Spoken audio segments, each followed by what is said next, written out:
Pemirsa, begitu meresahkannya premanisme berkedok ormas ini hingga Presiden Prabowo pun khawatir. Kita akan bahas bersama seorang praktisi hukum yang juga penasehat Ormas Grip Jaya, yaitu Nicholas Johan Kili-Kili, yang sudah tersambung melalui saluran Zoom. Ya, selamat malam Bang Niko, terima kasih sudah bergabung dengan kami di Nusantara TV. Bang Niko, bagaimanakah tanggapan Anda terkait dengan keberhasilan Polri yang berhasil untuk menangkap lebih dari 3.000 kasus premanisme dalam waktu 9 hari ini? Saya memberikan apresiasi kepada Polri yang sudah bekerja keras untuk memberantas premanisme di Indonesia. Ya, perlu diketahui bahwa memang saya sepakat dengan Polri dan pemerintah untuk memberantas preman. Bukan berarti juga harus memberantas ormas. Jadi sekali lagi kita harus pisahkan ormas dan preman. Mungkin saja di dalam ormas itu ada preman. Tetapi dalam hal ini kita lihat bahwa ormas yang melakukan tindakan premanisme, saya sepakat untuk ditumpas habis. Tetapi kalau memberantas ormas itu sendiri, kita lihat dulu ormas yang mana. Kan tidak semuanya ormas itu meresahkan masyarakat. Dan ini sekali lagi saya mau tegaskan bahwa ini hanya ke pribadi-pribadi. Seperti kita lihat bahwa mereka yang pribadi-pribadi melakukan itu juga, itu karena saya rasa lebih karena keperut, karena lapar. Sehingga mereka lakukan itu. Tetapi bukan juga dengan cara-cara kekerasan untuk mencari makan. Jadi sekali lagi saya berikan apresiasi kepada aparat kepolisian yang sudah berhasil menumpas preman, udah lebih kurang dari 3.000 preman lebih ya. Saya sangat mengapresiasi itu, Mbak. Iya, baik, Bang Niko. Tapi kan ini dalam sasaran Polri sendiri memang menyasar terhadap oknum preman yang menyatakan dirinya sebagai ormas. Ini oknum, Bang, ya, tidak mengatasnamakan ormas nih. Nah, bagaimana tanggapan Abang terkait itu, Bang? Jadi ada di luar sana para preman-preman yang mengaku dirinya ormas sehingga saat ini ormas menjadi tercoreng. Ya, itu saya sangat sesalkan ya. Karena kalau oknum preman ditumpas, ya saya sepakat. Saya dukung pemerintah, saya dukung Polri untuk tumpas itu. Tapi sekali lagi saya mau sampaikan kepada oknum preman yang mengatasnamakan ormas ini, kalau mau lakukan tindakan premanisme, janganlah membawa nama ormas. Karena nanti yang jeleknya ini ormasnya. Sementara yang dia lakukan itu untuk pribadi atas kemauan dia sendiri dan atas pribadi dia. Jangan memakai baju ormas gagah-gagahan untuk melakukan tindakan premanisme yang merugikan masyarakat. Seperti itu, Mbak. Baik, Abang selaku penasehat ormas melihat saat ini banyaknya para preman yang mengaku sebagai ormas sehingga nantinya ada rencana bahwa perizinan pendirian ormas akan dicabut izinnya. Bagaimana Abang menyikapi ini? Ya, kalau soal mencabut perizinan itu kan ada yang di dalam Undang-Undang Ormas nomor 16 tahun 2017 itu ada aturan-aturannya. Jadi paling diberikan peringatan dulu. Tertibkan anak buah kamu, tertibkan anggota kamu. Kalau nggak sudah diberikan peringatan tapi tidak dilaksanakan juga, ya diberikan peringatan keras. Kalau sampai tidak mau mendengar juga, ya baru dicabut. Berarti izinnya dicabut. Baik, berarti itu menurut Abang jika ada pencabutan ini tidak berlebihan, Bang? Maaf, Mbak. Gimana? Berarti itu tandanya, artinya jika ada pencabutan perizinan, itu tidak berlebihan, Bang?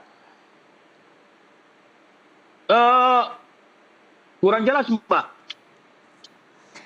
Baik. Suaranya kurang jelas. Baik. Halo? Bang Niko, bisa mendengar suara saya dengan jelas? Gimana, Mbak? Iya. Iya, gimana? Baik.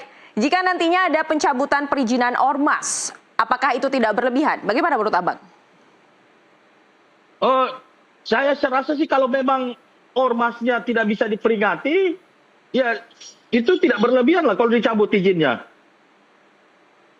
Tapi saya merasa bahwa perlu ditegur dulu ya, tegur, dikasih peringatan.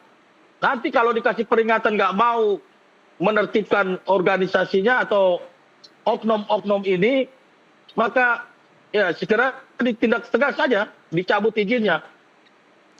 Baik Bang Diko, masalah perizinan ini kan ada di Kementerian Dalam Negeri ya Bang ya. Sementara usai polisi mengungkap kasusnya, menurut Abang apa yang harus dilakukan dari Kemendagri sendiri?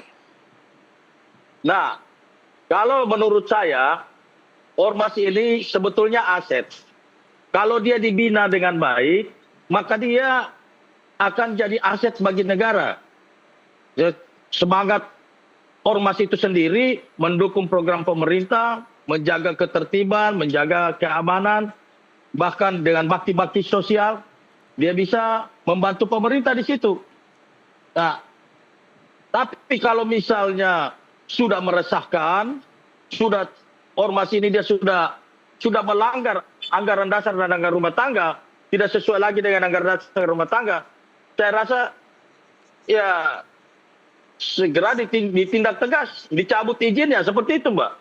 Baik. Dan saya berharap supaya Mendagri kalau bisa ini ormas ini dirangkul, dibina, dikasih pelatihan-pelatihan, diberikan edukasi agar supaya mereka mengerti tupoksi ormas itu seperti apa. Baik Bang Diko, itu artinya berarti ormas ini bisa diajak untuk memberantas secara bersama-sama untuk premanisme yang sedang terjadi saat ini. Betul, sepakat Mbak. Kita pemerintah bisa mengajak ormas bekerja sama untuk sama-sama memberantas premanisme. Terlebih lagi kalau misalnya yang memakai preman, yang memakai nama ormas, ya bisa pemerintah mengajak, meminta kepada pimpinannya untuk tertibkan itu orang yang memakai nama ormas. Kalau bisa, kalau memang dia ada di organisasi itu, cabut izinnya. Copot dia, pecat dia dari ormas itu. Baik, menurut Bang Niko sebetulnya apa yang menjadi permasalahan sehingga banyak sekali preman yang bisa mengatasnamakan dari ormas? Ya, itu begini Mbak.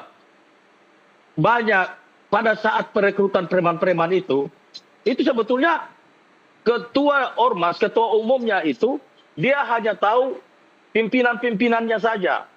Ketua DPD-nya, kemudian setelah sebatas ketua DPD-nya, ketua DPD nanti dia yang memilih ketua DPC. Ketua DPC dia yang merekrut itu anggota-anggotanya. Oleh sebab itu, ketua umum dari ormas tersebut, dia nggak tahu rekam jejak daripada anggota-anggotanya itu seperti apa.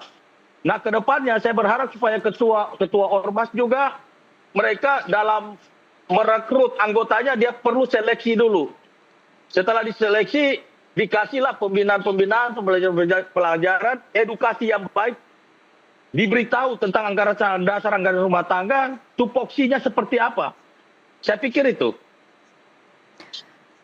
Baik, dari Bang Niko bagaimanakah harapannya terkait sikap pemerintah untuk memberantas premanisme ini, Bang?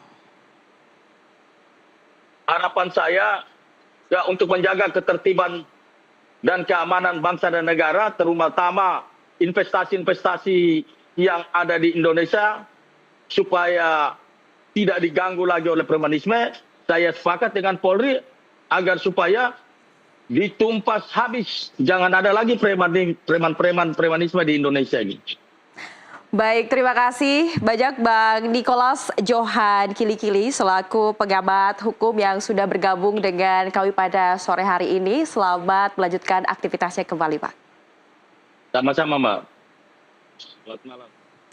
Dan pemirsa jangan kemana-mana, usai jeda kami akan kembali dengan beragam informasi menarik lainnya. Tetaplah bersama kami di NTV Prime.